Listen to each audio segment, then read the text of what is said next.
Der französische Maler Paul Delaroche ist ein einzigartiger Maler, da er die im 19. Jahrhundert dominanten Stile Klassizismus und Romantik miteinander verband. Seine Figuren sind weder Verkörperung transzendenter Ideale, wie im Klassizismus, noch sind sie einfach emotionalisierte Individuen, ohne irgendeine große Erzählung. Er verbindet vielmehr Romantik und Klassizismus, indem seine Figuren zwar Teil sind einer großen Erzählung, aber dies nicht wissen oder bloß im Rückblick feststellen. Wie zeigt sich diese Verbindung in seinen zwei wohl berühmtesten Bildern? Die Söhne Edward und die Hinrichtung der Lady Jane Grey. In dieser Folge werden wir uns diese beiden Bilder genauer anschauen, um jene Frage zu beantworten.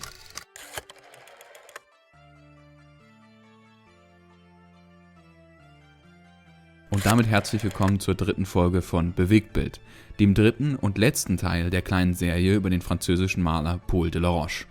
In dieser Folge werden wir die Frage beantworten, inwieweit sich eben diese Eigenart von Paul Delaroche in seinen zwei berühmtesten Bildern, die Söhne Edwards und die Hinrichtung der Lady Jane Grey, zeigt. Beginnen wir mit dem letzteren und auch bekannteren Gemälde von Paul Delaroche, nämlich die Hinrichtung der Lady Jane Grey. Delaroches Bild von Cromwell am Sarg von Karl I. im Salon von 1831 war ein Erfolg für Delaroche. Doch seine Darstellung der Hinrichtung von Lady Jane Grey war sein allergrößter Erfolg und ist eigentlich auch das einzige Bild von Delaroche, das bis heute noch bekannt und beliebt ist. Der Kritiker Théophile Gautier merkt an, dass Delaroche sein Bild am prominentesten Platz im Salon positioniert hatte und beschreibt, dass dieses Bild so populär war, dass man im Salon das Bild fast überhaupt nicht zu Gesicht bekam, weil die Besucher so sehr um es gedrängt waren und Wachen aufgestellt werden mussten, damit man den Salon überhaupt ordentlich betreten konnte. Gehen wir zunächst auf den Inhalt dieses Bildes ein. Was stellt dieses Bild dar? Wer ist Lady Jane Grey? Jane Grey war die Enkelin der Schwester von Henry Tudor VIII.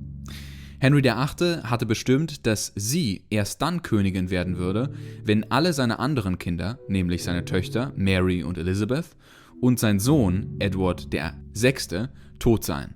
Nach Henrys Tod folgte auf ihn als König daher zunächst sein Sohn Edward VI. Edward erkrankte 1553 allerdings schwer an Tuberkulose.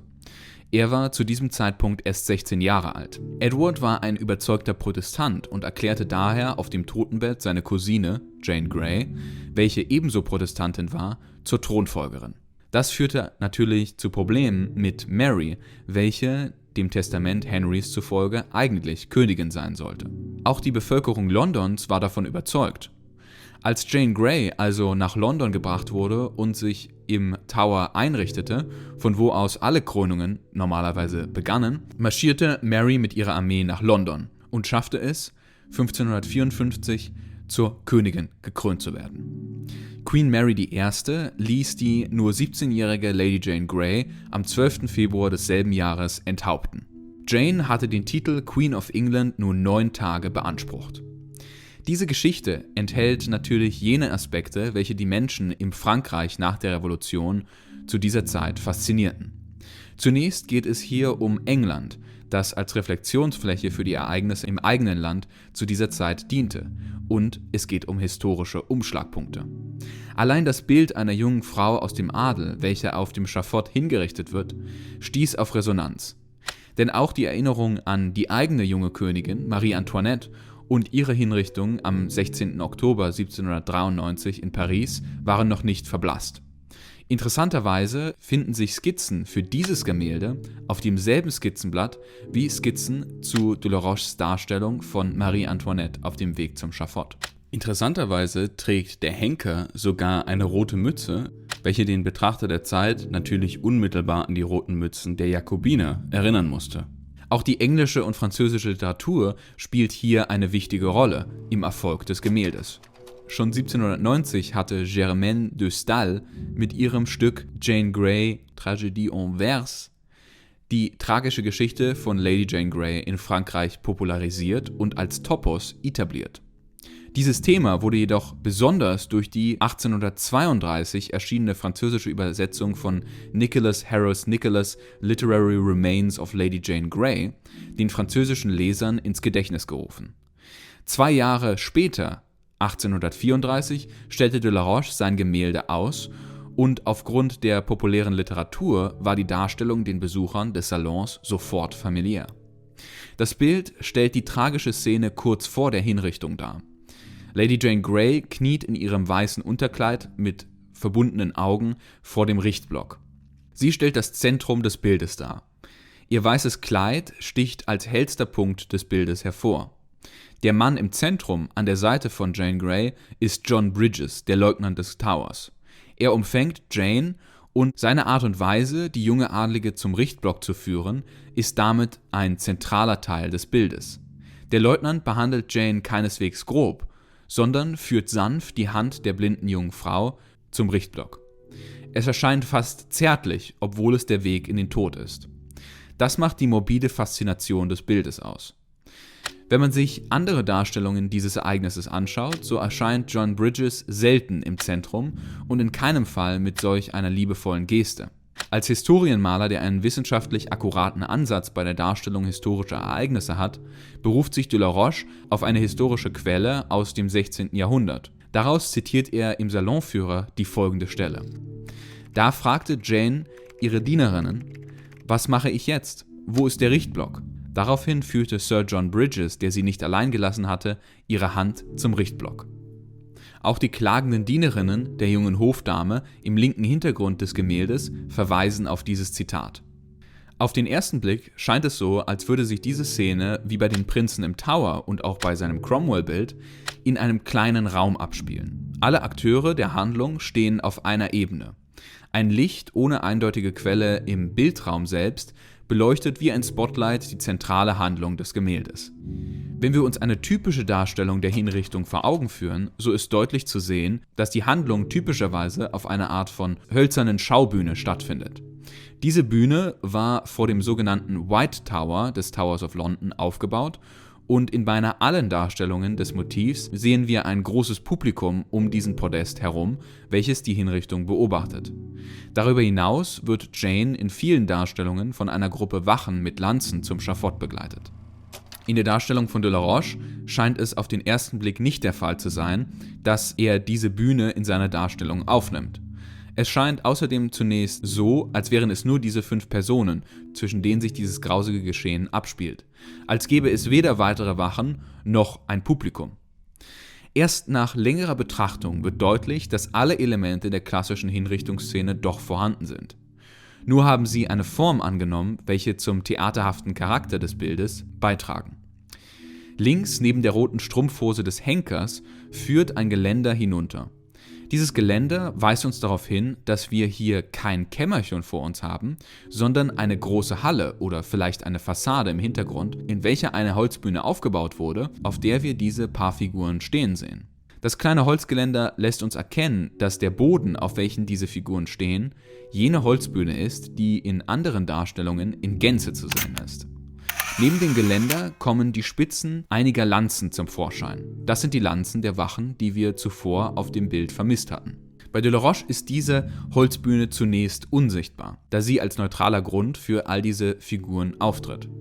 Ein schwarzes Tuch liegt über ihr und sie ist nur an 2 Stellen zu erkennen. Am Geländer und ganz unten rechts, wo das schwarze Tuch aufgeschlagen wurde, und am Holz der Bühne findet sich an dieser Stelle Delaroches Signatur als Gravur im Holz.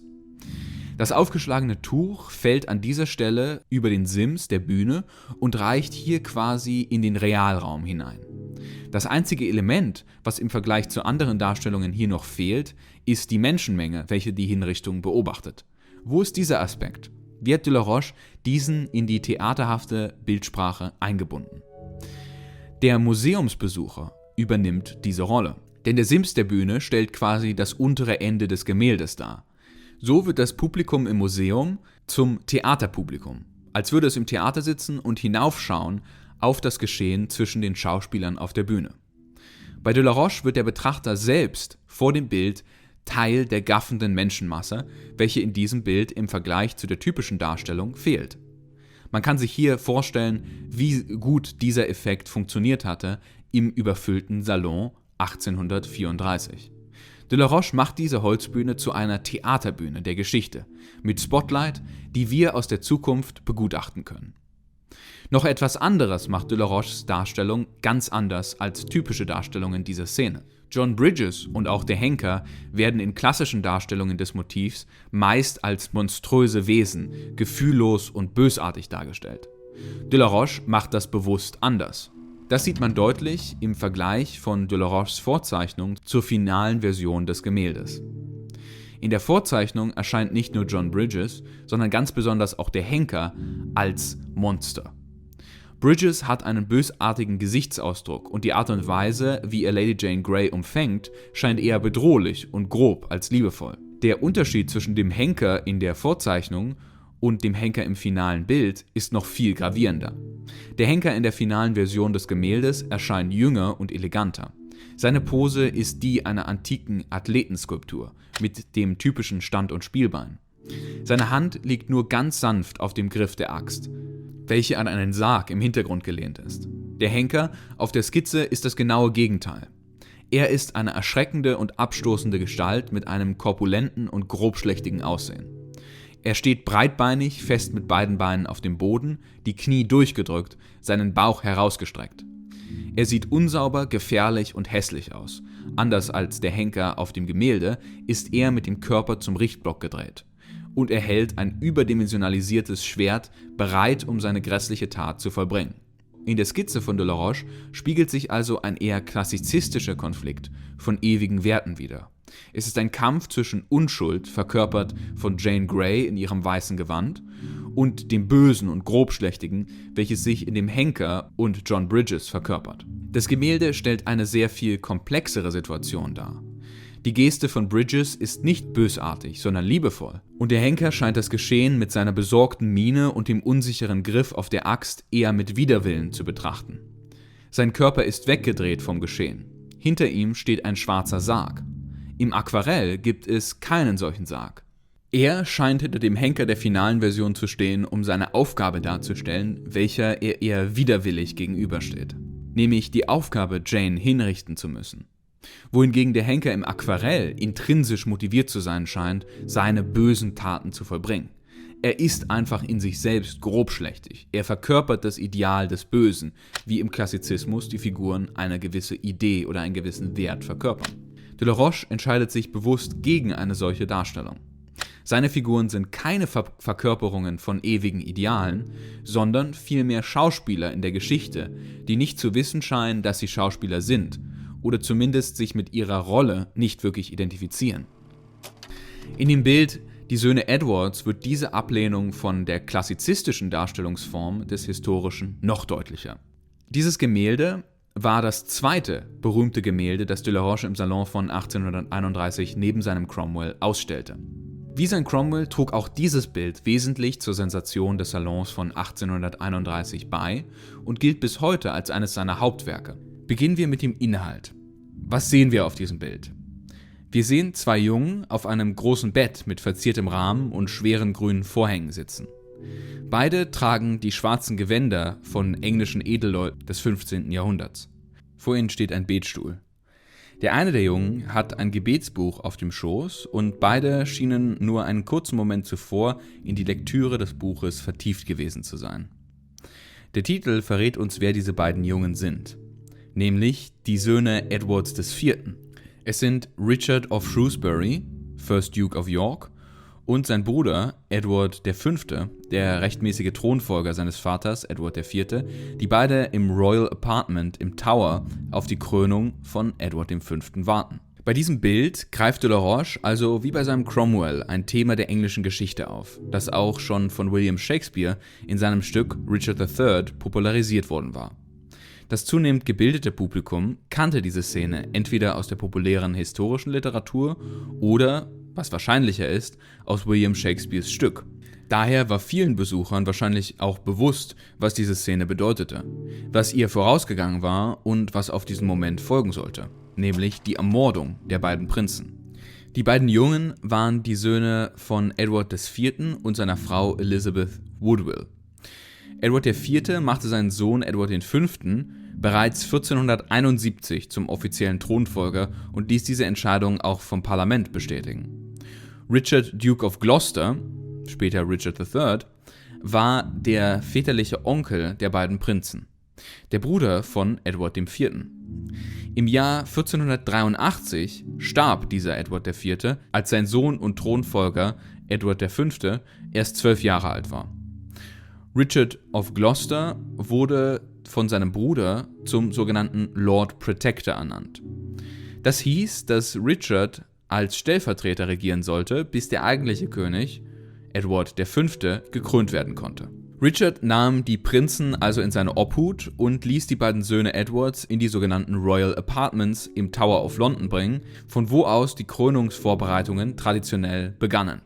Das ist der Ort, wo wir die beiden Prinzen im Bild sehen. Die Krönungsvorbereitungen wurden jedoch durch das plötzliche Auftauchen von Dokumenten unterbrochen, die nahelegten, dass Edward IV., der gestorbene König, bereits verheiratet war, bevor er die Mutter des Thronfolgers, Elizabeth Woodville, geheiratet hatte. Diese Dokumente machten den zu diesem Zeitpunkt noch eigentlichen Thronfolger, Edward V., zu einem unehelichen Sohn und beraubten ihn damit seines Anspruches auf den Thron. Das Parlament machte also den Onkel der Prinzen, Richard of Gloucester, zum neuen König, Richard III. Was mit den beiden Prinzen ab diesem Zeitpunkt geschah, ist bis heute umstritten. Thomas More, der Historiker, war der Erste, der in seiner History of Richard III, Richard III., die Ermordung der beiden Prinzen zuschrieb. Diese Biografie wurde ein halbes Jahrhundert nach dem tatsächlichen Ereignis geschrieben und basiert ebenfalls weitgehend auf Gerüchten und Moores eigenen Erfindungen. Dieses Buch von Moore war wie viele Bücher über die englische Geschichte in Frankreich sehr beliebt, aus Gründen, die wir im ersten Teil erläutert haben. Daher dient es auch als primäre Quelle für Künstler und Autoren, die sich mit dieser Zeit auseinandersetzten. Moore beschreibt das Ereignis wie folgt. Dann kamen dieser Miles Forrest und John Dickton, die Mörder, gegen Mitternacht, die ahnungslosen Kinder in ihren Betten liegend, in die Kammer und griffen sie plötzlich, verhüllten und fesselten sie in Laken und pressten mit Gewalt das Federbett und die Kissen brutal gegen ihre Münder, so dass innerhalb kurzer Zeit beiden, erdrückt und erstickt, ihr Atem versagte und ihre unschuldigen Seelen Gott in die Freuden des Himmels übergeben waren, so dass den Peinigern nur ihre Körper tot im Bett blieben. Diese Beschreibung ist historisch umstritten, aus den Gründen, die wir genannt haben. Dennoch diente sie als Quelle für Historienmaler und Autoren. Besonders populär wurde diese Szene natürlich durch Shakespeare. In dem berühmten Stück des Barden ist klar, dass Richard III. Den Mord an den beiden Prinzen veranlasst hatte. Im 4. Akt gesteht einer der Schergen, wie sehr er sich und seine Mittäter für die Tat schuldig fühlen. In seinem Monolog schildert er die Tat wie folgt. Geschehen ist die tyrannisch blut'ge Tat, der ärgste Gräuel jämmerlichen Mords, den jemals noch dies Land verschuldet hat. Dickton und Forrest, die ich angestellt zu diesem Streich ruchloser Schlächterei, zwar eingefleischte Schurken, blut'ge Hunde, vor Zärtlichkeit und mildem Mitleid schmelzend, weinten wie Kinder bei der Trauergeschicht. O so, sagte Dickton, lag das zarte Paar. So, sprach Forrest, sich einander gürtend mit den unschuld'gen Alabasterarmen, 4 Rosen eines Stängels ihrer Lippen, die sich in ihrer Sommerschönheit küssten, und ein Gebetsbuch lag auf ihrem Kissen. In diesem Monolog wird der Kontrast zwischen dem kaltblütigen Richard und den unschuldigen Kindern, die er ermordet hatte, unterstrichen. Hier sind es nicht die Mörder, welche per se bösartig sind oder etwas Böses verkörpern, da sie sich schämen für ihre Tat, sondern der Usurpator Richard verkörpert hier das pure Böse im Kontrast zu den unschuldigen Kindern. So wie das Buch von Thomas More im Grunde eine Studie über Schurkerei, eine Studie des ewig Bösen ist, so ist es auch Shakespeares Stück. Richard wird einfach als böse dargestellt, als wäre er als solches geboren worden. Das macht Shakespeare auch an seinem Aussehen fest, denn Richard hat bei ihm einen Buckel, er ist also deformiert. So wird er in gewisser Hinsicht zur Verkörperung eines aus der Natur abgeleiteten ewigen Prinzips des Bösen. Richard ist dabei ein bösartiger Usurpator, der sich den Thron durch die Ermordung der Prinzen unter den Nagel reißt. Die typische Darstellung des gleichen Motivs betont ähnlich wie Shakespeare und More den Kontrast zwischen den bösen Mördern und den tugendhaften Kindern. Theodor Hildebrandt stellt in seinem Gemälde Die Ermordung der Söhne Edwards von 1835 deutlich einen Konflikt zwischen den ewig Groben und Bösen und dem ewig Unschuldigen dar. Die beiden jungen Prinzen schlafen friedlich auf dem großen Bett und umarmen sich gegenseitig im Schlaf. Ihre Unschuld wird durch das Gebetsbuch und den Rosenkranz noch unterstrichen. Die grobschlächtigen Mörder mit ihren struppigen Bärten und dem Kissen schon bereit, um die beiden Prinzen zu ersticken, haben sich aus der Dunkelheit hinter dem Bett angeschlichen. Diese Version ist schon etwas schwächer im Kontrast des Guten und des Schlechten. Denn der zweite Mörder, der hinter seinem Kollegen wartet, zeigt fast schon Reue, so wie Shakespeare es in seinem Stück beschreibt.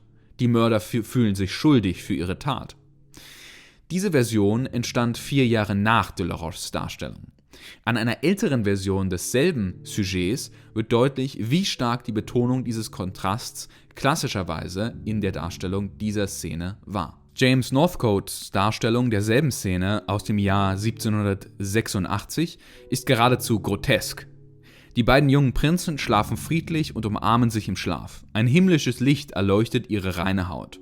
Neben ihnen liegt das Gebetsbuch, welches auch Shakespeare erwähnte. Die Kinder sind also unschuldig und fromm. Sie wirken fast schon wie eine Karikatur oder wie die Kinderfiguren aus Porzellan mit ihren rosigen Wangen, wie man sie aus dem Rokoko kennt. Aus dem Schatten haben sich die 2 grobschlächtigen Hünen angeschlichen, im Begriff, den Mord an Unschuldigen zu vollbringen. Beide haben solch verzerrte und bösartige Gesichter, dass sie beinahe nicht mehr menschlich wirken. Der linke hält eine Lampe, die dramatische Schatten auf den Gesichtern der beiden Mörder wirft. Er scheint beinahe zu lächeln über den Mord. Der andere ist in voller Rüstung. Er fletscht die Zähne.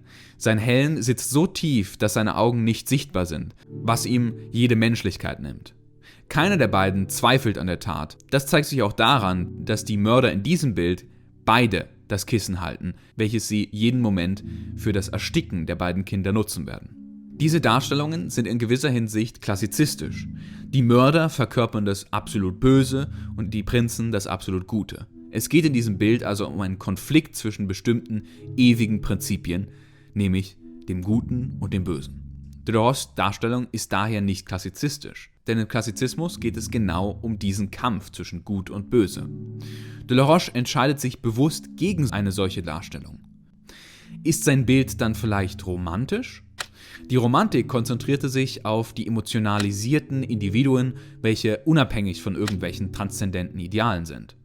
Werfen wir einen kurzen Blick in die Kritiken der Zeit, so wird deutlich, dass zwar der glatte und akkurate Malstil gelobt wurde, aber gerade weil alles so glatt gemalt war, fehlte den Kritikern der Ausdruck des Künstlers und auch die wirkliche Emotionalität der Figuren.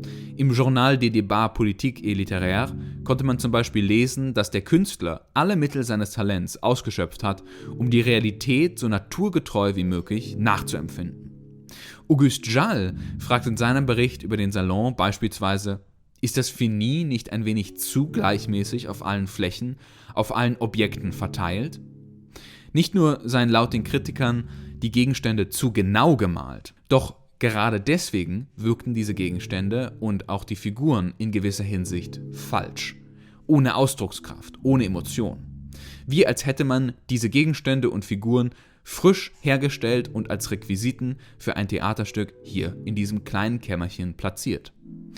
Diese Frische sei der Effekt des fehlenden Ausdrucks, sodass auch die Figuren im Bild wie Gegenstände wirkten. Gustave Planche erzählt dazu eine Anekdote in seiner Kritik des Salons, die polemisch diese Kritiken auf den Punkt bringt. Er schreibt: Was Edouard betrifft, müssen wir zugeben, dass den beiden Köpfen das Leben fehlt. Dass es unmöglich ist, das Blut unter dem lila Fleisch zu erraten. Alles ist hoffnungslos neu. Die Möbel, die Kleidung, sogar die Figuren sind neu und wurden nie benutzt. Eines dieser Tage näherte sich eine witzige Frau der Leinwand, schaute auf eine Ecke eines der Möbelstücke, in die der Künstler Staub malen wollte, und sagte mit leiser Stimme: »Oh, das ist aber sauberer Staub.« Planche wirft de la Roche also vor, dass sein akkurater Malstil sein Bild falsch oder unauthentisch erscheinen lässt. Als ob all dieses historische Material nur neue Requisite wäre und nicht tatsächlich verwendet würde. Als ob selbst die Menschen nur Requisiten in einem Theaterstück wären. Sein Bild sei so glatt und ausdruckslos, dass selbst der Staub sauber sei. Nicht nur diese Falschheit der wissenschaftlich akkuraten Gegenstände in Verbindung mit dem mangelhaften Ausdruck erzeugt dieses Gefühl der Theaterhaftigkeit, sondern auch die gesamte Wahl der Szenerie, die gesamte Komposition. Der Blick des Betrachters ist wie der Blick auf eine Theaterbühne. Man blickt in einen Raum mit 4 Wänden, von denen die 4. für uns transparent ist, so wie es auf einer Theaterbühne der Fall ist. Die Figuren sind in einem Raum, aus dem sie uns, das Publikum, nicht sehen können. Aber wir können sie sehen, da die 4. Wand für uns durchsichtig ist. Die Vorhänge an dem großen Holzbett wirken darüber hinaus noch wie die schweren Vorhänge vor einer Theaterbühne.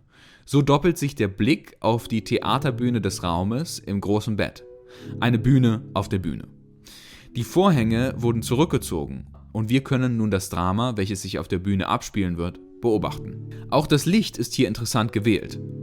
Das Licht kommt frontal von oben schräg links, wie ein Scheinwerfer. Wir sehen die Lichtquelle nicht, doch auf bewusste Weise beleuchtet sie direkt die beiden Köpfe der Protagonisten, die weiß aus dem Dunkel hervorstechen. Sie fungiert genauso wie ein Scheinwerfer, wie wir es auch auf dem Bild Die Hinrichtung der Lady Jane Grey gesehen hatten. Das Bild war offenkundig so theaterhaft, dass es sogar von Casimir Delavigne im Bühnenbild seiner Tragödie Les Enfants d'Edouard im Jahr 1833 1:1 auf der Bühne nachgestellt wurde. Es ist also ebenso unmöglich, das Bild als ein romantisches Gemälde zu klassifizieren, denn die Emotion fehlt den Figuren und sie wirken vielmehr wie Theaterrequisiten, als wie emotionalisierte, wirkliche, authentische Individuen. Das Bild ist also weder klassizistisch noch romantisch. In der 10. Auflage der sogenannten Realenzyklopädie für die gebildeten Stände von 1855 konnte man über Delaroche daher das Folgende lesen. Bei der Vorliebe für populäre historische Stoffe ist Delaroche aber durchaus kein ästhetischer Terrorist. Alles Grässliche ist sorgsam vermieden und aus dem grauenhaftesten Drama bloß irgendein spannender Moment, scharf erfasst oder glücklich angedeutet. Genau das sehen wir in diesem Bild.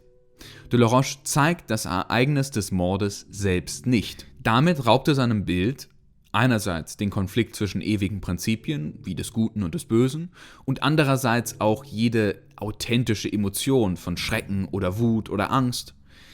Das, was in diesem Zitat allerdings als Schwäche tituliert wird, ist eigentlich eine Stärke von Delaroche.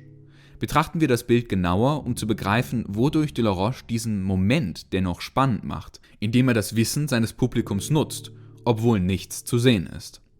Die Komposition wird nämlich von 2 Brennpunkten geprägt. Die blassen Gesichter der Prinzen, die aus der Dunkelheit hervorstechen, sind der eine Brennpunkt der Komposition. Der andere ist der kleine Hund, ein King Charles Spaniel, der den Blick des Betrachters auf den leuchtenden Schlitz unter der Tür lenkt. Unter dieser Tür ist der Schatten einer Person zu sehen. Oder vielleicht der Schatten von 2 Personen. Das erklärt, warum der kleine Hund stramm vor der Tür steht, scheinbar bereit, seine Herrchen vor der Gefahr zu schützen, die er zu wittern scheint. Dieser Schatten ist für das belesene Publikum eindeutig als die Schergen zu verstehen, die von Richard geschickt wurden, um die beiden Prinzen zu ermorden. Indem Delaroche das Schreckliche, den Mord selbst, vermeidet er auch ein Geschichtsverständnis, das den Kampf zwischen Idealen oder ein Geschichtsverständnis, welches sich auf Individuen und ihre Emotionen konzentriert. Er vermittelt keine moralische Botschaft und auch keine emotionale. Stattdessen spielt er mit dem Wissen seines Publikums im Kontrast zum Wissen der Figuren im Bild. Und ganz explizit ist das ein Wissen über die Geschichte. Das Publikum, welches Shakespeares Stück kannte, wusste, was auf diesen Moment folgen wird. Die Mörder betreten den Raum und ermorden die beiden Prinzen. Die beiden Jungen wissen dies nicht. Indem Delaroche die Mörder nicht zeigt, legt er einen expliziten Fokus auf diese Dynamik von Wissen und Unwissen. Die Tür ist kurz davor, sich zu öffnen, um den Prinzen ihr Schicksal zu enthüllen. Wir, das Publikum, kennen allerdings dieses Schicksal bereits. Durch diese Dynamik wird das Bild spannend. Man könnte auch sagen, es ist ein Bild der Suspense. Denn genau diese Dynamik von Wissen und Unwissen beschreibt der amerikanische Regisseur Alfred Hitchcock als die Essenz der Suspense. Um dies zu verdeutlichen, benutzt Hitchcock häufig das Beispiel einer Bombe, wie im folgenden Clip. 4 people are sitting around a table, talking about baseball, whatever you like. 5 minutes of it, very dull. Suddenly, a bomb goes off, blows the people to smithereens. What do the audience have? 10 seconds of shock. Now take the same scene and tell the audience there is a bomb under that table and will go off in 5 minutes. Well, the whole emotion of the audience is totally different because you've given them that information, that in 5 minutes' time, that bomb will go off. Now the conversation about baseball becomes very vital because they're saying to you, don't be ridiculous, stop talking about baseball, there's a bomb under there. You've got the audience working. Für Hitchcock entsteht Suspense immer durch eine Dynamik von Wissen und Unwissen. Das Publikum weiß, dass dort eine Bombe unter dem Tisch ist. Die Figuren im Film wissen dies nicht. Auch hier gibt es eine Bombe, von der die Figuren im Bild nichts wissen. Die Mörder hinter der Tür. Und das Pariser Publikum weiß bei de la Roches Bild, dass die Bombe auf jeden Fall hochgehen wird. Dass jeden Moment die Mörder durch die Tür platzen werden und die Prinzen sterben müssen. Diese beiden Prinzen sind unwissend. Sie wissen noch nicht, dass all ihre Handlungen sie an diesen Ort gebracht haben, um für das Ziel, Richards König zu werden, getötet werden zu müssen. Aber wir, das Publikum, die wir wissen, dass dort eine Bombe unter dem Tisch liegt, wissen es. Die Prinzen kennen ihr historisches Schicksal noch nicht, das sie mit ihren Handlungen vollbracht haben, aber wir kennen es. Das Publikum vor dem Bild ist unmittelbar in diese Dynamik von Wissen und Unwissen eingebunden, da das Publikum natürlich mehr weiß als die Figuren im Bild, genauso wie bei Hitchcock. Und das Publikum ist unmittelbar eingebunden auf einer Ebene der Geschichte. Wir blicken auf diese Prinzen quasi aus der Zukunft. In diese Dynamik spielt die theaterhafte Komposition des Bildes hinein. Diese Prinzen sind quasi Schauspieler in der Geschichte, aber sie wissen noch nicht, welche Rolle sie darin spielen. Das Publikum, welches aus der Zukunft auf sie schaut, kennt ihre Rolle. Die vierte Wand spiegelt diese Dynamik wider. Die Schauspieler auf der Bühne wissen nicht, dass sie Schauspieler sind, aber das Publikum, welches sie beobachtet, weiß es. Denn die vierte Wand ist für uns durchsichtig. Auf dieselbe Weise wurde das Publikum in der Szene bei der Hinrichtung von Lady Jane Grey eingebaut. Das Publikum ist quasi Teil des Bildes, aber blickt auf die Bühne der Geschichte von der Zukunft. Auch in diesem Bild identifizieren sich die Figuren auf der Bühne nicht mit ihren Rollen. Diese zeitliche Ebene ist bei de la Roche einzigartig, denn die klassizistischen Helden wissen ganz genau, welche Rollen sie spielen. Und diese Rollen sind ewige Ideale, wie zum Beispiel Gut und Böse, die sich über die Zeit hinweg nicht verändern. Die romantischen Helden vollziehen nur individuelle, momentane, emotionale Handlungen. Sie spielen überhaupt gar keine Rolle. Auch hier gibt es also keine tatsächliche Zeitlichkeit. Bei de la Roche gibt es eine historische Rolle, aber die Helden identifizieren sich nicht wirklich mit ihr oder kennen sie nicht. Das Publikum kennt sie. Das macht diese Bilder zu einer Synthese aus Klassizismus und Romantik. Durch die Ebene der Zeitlichkeit. In der Gegenwart, in welcher sich die Figuren im Bild befinden, haben die Handlungen der Figuren nur eine momentane, emotionale Bedeutung. Sie sind quasi romantisch. Aber im Rückblick wird die historische Bedeutung, die historische Rolle dieser Figuren deutlich. Sie wird quasi klassizistisch. Diese Verbindung der beiden Stilformen von Klassizismus und Romantik durch eine Ebene der Zeitlichkeit macht de la Roche zu einem einzigartigen Maler des 19. Jahrhunderts.